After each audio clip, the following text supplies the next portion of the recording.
दे चुके हैं। बिल्कुल दे चुके हैं। कहीं आपके डर से तो सीओ साहब बिल्कुल डरते हैं, बिल्कुल चोर है, भगौड़ा है ये लोग। नीतीश कुमार के जितने भी पदाधिकारी हैं सब भगौड़ा है और भागते इसलिए, नकराते इसलिए है कि वो गलत काम कर रहे हैं। जो सही काम करते तो भागते आए हैं, उसके बाद भाग गए। क्योंकि ये पता होगा कि समता मूलक संग्राम दल जिस अंचल अधिकारी एसडीओ को घेरता है ना, तो अंचल अधिकारी एसडीओ जो है चंबर छोड़ के ही भाग जाते हैं। भगौड़ा है। अभी जो इनकी ईमानदारी इतनी होती कुट कुट के बढ़ी हुई, तो ये जनता से मिलने आते और जनता की जो बातें वो सुनते।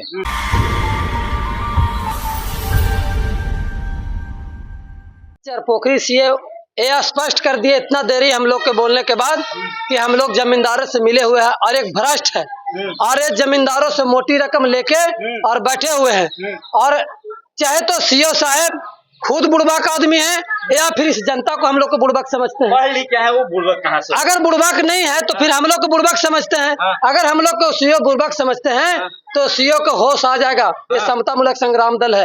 ये सोच रहे होंगे कि ये थोड़ा भीड़ है, इसे लॉ एंड ऑर्डर का कोई फर्क नहीं पड़ने वाला है।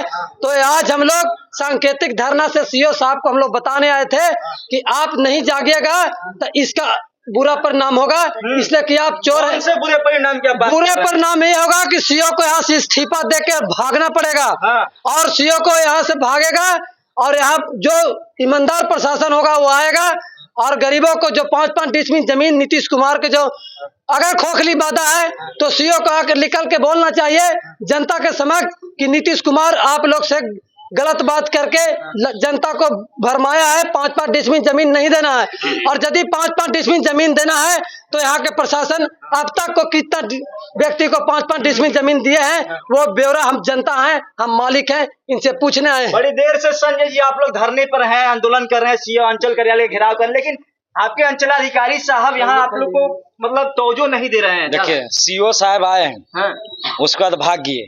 क्योंकि ये पता होगा कि समता मूलक संग्राम दल जिस अंचल अधिकारी एसडीओ को घेरता है ना, तो अंचल अधिकारी एसडीओ जो है चंबर छोड़ के ही भाग जाते हैं। भगौड़ा है। अभी जो इनकी ईमानदारी इतनी होती कुट कुट के बढ़ी हुई, तो ये जनता से मिलने आते और जनता की जो बातें वो सुनते। ये इनकी जो है जो सुप्रीम कोर्ट का आदेश था कि यदि जो कोई व्यक्ति अपनी समस्या को लेकर के आपकी दरवाजा पे आता है, यदि जो नहीं आता तो उसको सुनने जाना है।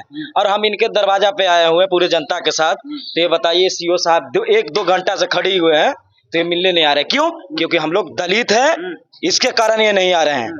सीओ साहब भी तो दलित, सीओ साहब तो दलित हैं। दलित रहता तो दलित के ऊपर बुलडोजर चलता। SC/ST समाज से, SC ST नहीं हो। ये देखिए पदाधिकारी को कोई जाति नहीं होता है, समझ गए ना। अरे जो सीओ साहब दलित होते ना तो एक दलित को घर के ऊपर बुलडोजर चलाने से पहले सरकार से मांग करती कि उसकी व्यवस्था किया जाए।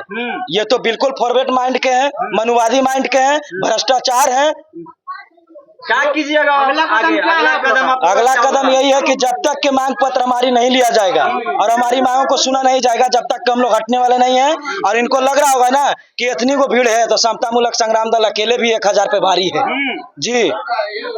सवाल ये है कि मांग पत्र लेगा कौन? सीओ साहब तो फरार हो गए, उनके जगह पे अभी कोई है? सीओ को लाना पड़ेगा, यहाँ नहीं आएगा तो कोर्ट में घसीटेंगे। क्योंकि हमने लिखित पत्र देकर यहाँ आए आंदोलन करने के लिए। लिखित पत्र दे चुके हैं? बिल्कुल दे चुके हैं। कहीं आपके डर से तो सीओ साहब बिल्कुल डरते हैं, बिल्कुल चोर है, भगौड़ा है ये लोग। नीतीश कुमार के जितने भी पदाधिकारी हैं सब भगौड़ा है और भागते इसलिए, नकराते इसलिए है कि वो गलत काम कर रहे हैं। जो सही काम करते तो भागते नहीं। या तो आप गलत हैं या तो आप संवैधानिक दायरे में आंदोलन नहीं कर रहे हैं या सीओ साहब गलत हुए। भाई संवैधानिक दायरे में आंदोलन नहीं कर रहे तो देख लीजिए ना कहाँ तोड़फोड़ हो रही है, कहाँ हिंसा की बातें हो रही है। ये तो बिल्कुल संवैधानिक तरीके से हमने बोले आंदोलन कर रहे हैं। हम लोग तो बाबा साहब के वंशज है ना, हमारी खून ने कभी सिखाया नहीं हिंसा करना, तो हम हिंसा की बात कैसे करेंगे? वो तो मनुवादियों की विचारधारा में, हम अम्बेडकरवादियों की नहीं।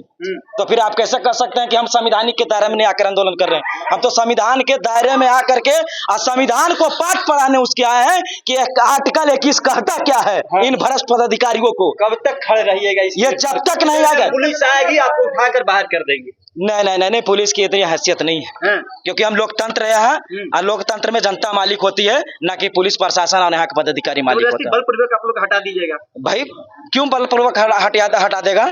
हम हिंसा कर रहे हैं क्या? हम अपने अधिकार मांगना गुनाह है क्या? जो गुनाह ही है, यदि जो हमारी बातें गुनाह ही मांगना है तो आप मेरी बातों को क्यों नहीं पूरा कर देते हो? क्यों मुझे आना पड़ता है तेरे दरवाजे पे घेरने के लिए? तुम्हें इतना ही सुनना है तो तुम पहले क्यों नहीं सुनता है?